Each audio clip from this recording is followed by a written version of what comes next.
Hello and welcome to Warcraft Daily for today, the 14th of November 2013. So in today's news we have some pretty good stuff actually. First off, we're going to be talking about no flying in until 6.1 and how it is confirmed and will definitely be a thing, and then some of Blizzard's reasons for it.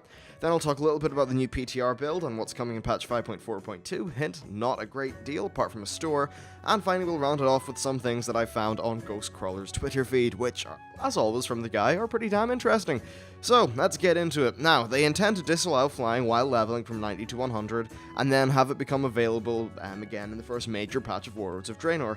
This is definitely interesting, it's definitely different, but they have a number of reasons, so I'm going to go through what they said, then I'll talk about what I think. So, no flying, they said, has always been the case, apart from in Cataclysm, where it made sense because a lot of the max level zones were fragmented, strewn around the place, and it just wouldn't make sense moving from a 1 to 60 zone to an 85 zone, so that was definitely okay. Now, in terms of gameplay and design reasons, so first of all, flying trivializes combat, and a lot of people like to say that they're trying to force world PvP by doing this, or that they really just want to make people look at the pretty trees and things they've made, but really these are not the reasons why they've done this, and they're not the reasons that have driven them to do this every single expansion and every single piece of max level content that they've done. Flying allows you to enter and escape combat at will, so there's a reason why flying isn't around in dungeons and raids, in battlegrounds, arenas, anything like that, because it trivializes the core mechanic of a part of the gameplay, which is combat. Basically, when you're out in the world, they don't want you to be able to trivialize things and just fly over the issue. If you want to get from A to B, and there's a small army in between you and that, then it sort of trivializes the fact of there being a small army because you just fly on top of them, and it just kind of ruins flow. Now, of course, if they are doing this, then I would say nothing like the Dread Wastes, please, because the Dread Wastes had a ridiculous mob density. So they definitely need to make sure the mob densities and things like that are okay, but I think they've probably learnt their lesson from Dread Wastes. So yes, in general, I think it's good that combat is still going to be a thing, even in the other zones. If you're going from X to Y and you have to travel through a world in which you can be attacked by things, then the world feels more alive, it feels more like a thing, and it's, I suppose, just got a little bit more danger to it. I think there's more of a game to that than it would be if it was just fly from X to Y to Z and cross off quests on a checklist. There's definitely something more immersive about being down in the nitty-gritty with your mount. So there we go. Now, they said that there are a lot of other problems it can cause for content design, such as zones having to get a lot bigger, because flying mounts can travel so quickly, and therefore that means that ground travel in the zones takes even longer. It also impacts the elevation within zones. It completely removes the ability for them to pace or present content in any structured way, because you can just fly wherever you want. There's no pace to that, there's no structure to that. Think, say, Timeless Isles, or Isle of Thunder, that sort of thing. I actually think the problem with the impact of elevation is an issue. Elevation can actually be great fun in gameplay, and I don't really think that elevation is used enough in a lot of cases, and flying, of course, does completely get rid of that. That said, sometimes if there's combat that involves elevation, World of Warcraft doesn't always handle it the best when you sort of run into line of sight and targeting issues. But anyway, in general, I think they're right. Another problem with flying is that it removes their ability to determine how or when a player will approach a situation, or see a location, or sort of go into and out of combat. And pacing is a very important part of games, and how you reveal your world and display your world to the player is also an extremely important part of games. And with flying, you do limit that, because there's no longer some sort of really cool reveal or something that you walk into or stumble into that's really amazing because you're from the air. And then another problem is that since you are up in the sky, often you won't see anything that's underneath tree cover, so it kind of removes a little bit of the world in that sense. But just in general, it's, in my opinion, I think their problem is more about how it just paces how they make the content and present it to you. So yeah, let's continue.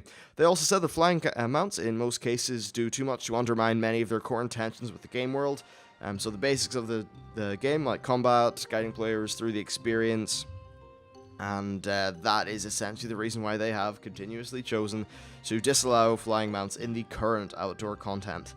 Current outdoor content, meaning in this case that would normally be just the leveling experience, plus any new max level zones, but it definitely seems like they're calling current content stuff at level 90 now, at least until patch 6.1.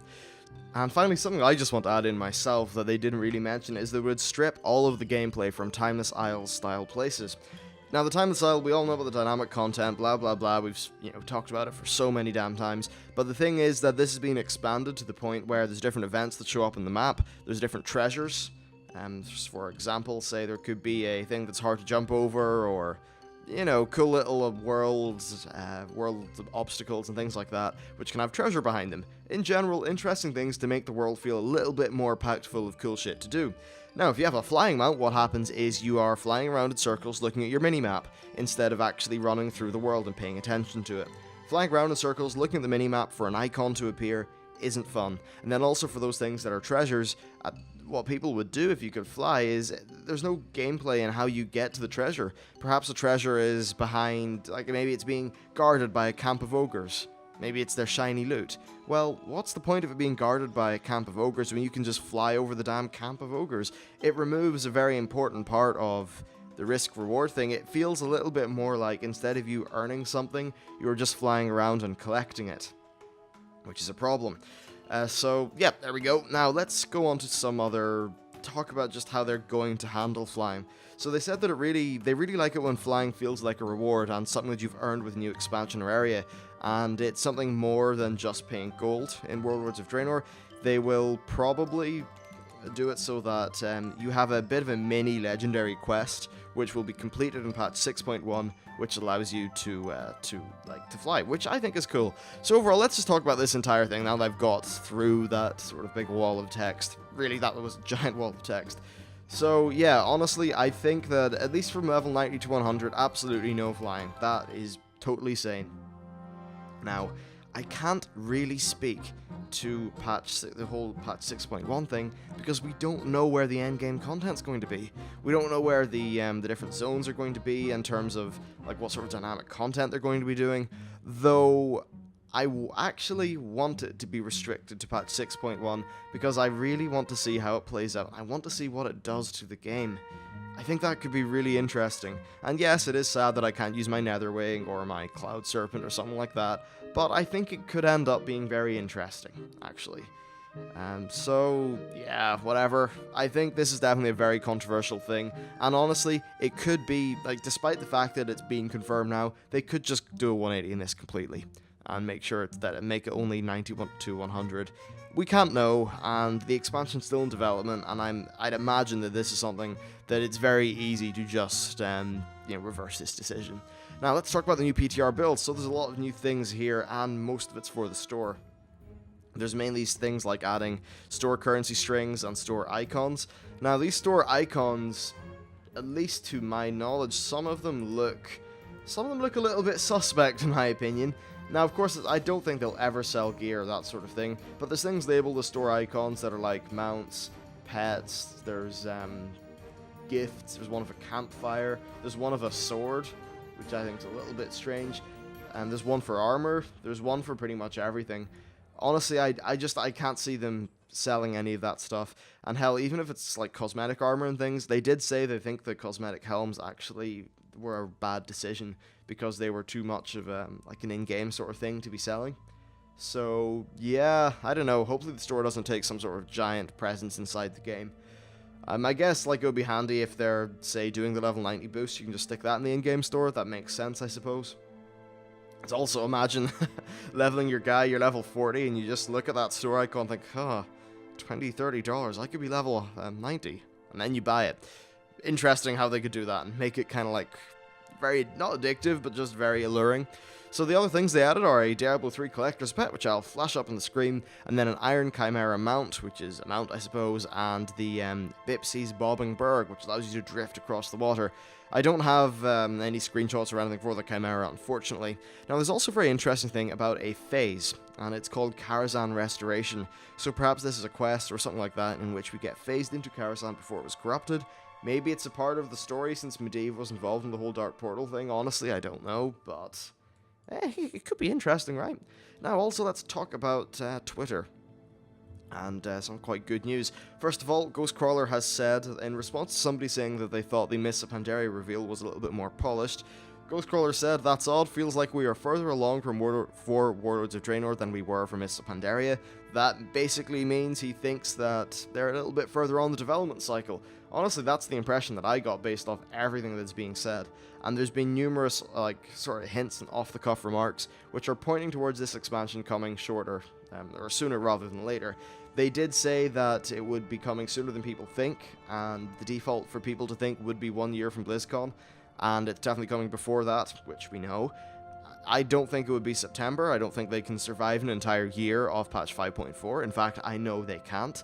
There's not enough in 5.4, and the Timeless Isles, while it was fun for the first 2 weeks, is boring as shit now because people have got it figured out. And that's just the nature of that kind of zone. Of course, they will be expanding on that, so the same sort of thing doesn't happen with the same kind of zone in the Warlords of Draenor implementation. But yeah, basically I think this thing's coming out in spring. Anyway, they also said, and this could change, that the plan for normal and heroic raid content, which is the equivalent of today's flex and normal, is that, yes, these are all going to release basically on week 2 of the expansion, then Mythic is going to release on week 3, and then LFR after that. So this, in my head, means that you don't have to run through normals to do heroics, which is great for my guild, although we do have a little bit of a problem where usually we blast our way through, well, in Mists of Pandaria, what's called normal mode, and then we do maybe the first 3, 4, 5 bosses of heroic. We won't be able to do that anymore because of the Mythic difficulty, so we'll have to see how that plays out. But anyway, that's it for today's Warcraft Daily. That was well, that one involved a giant wall of text and sort of trying to on the fly read through it and shit, which was fun and probably reflected poorly in my commentary, but oh well, who cares. Anyway, that's it for the show. If you enjoyed it, please leave a thumbs up, and if you have anything to say about 6.1 flying, or the release date especially, I think they're the two most interesting things today, do let me know. What do you think? Could be interesting to have a chat in the comments. And with that, I'll see you next time.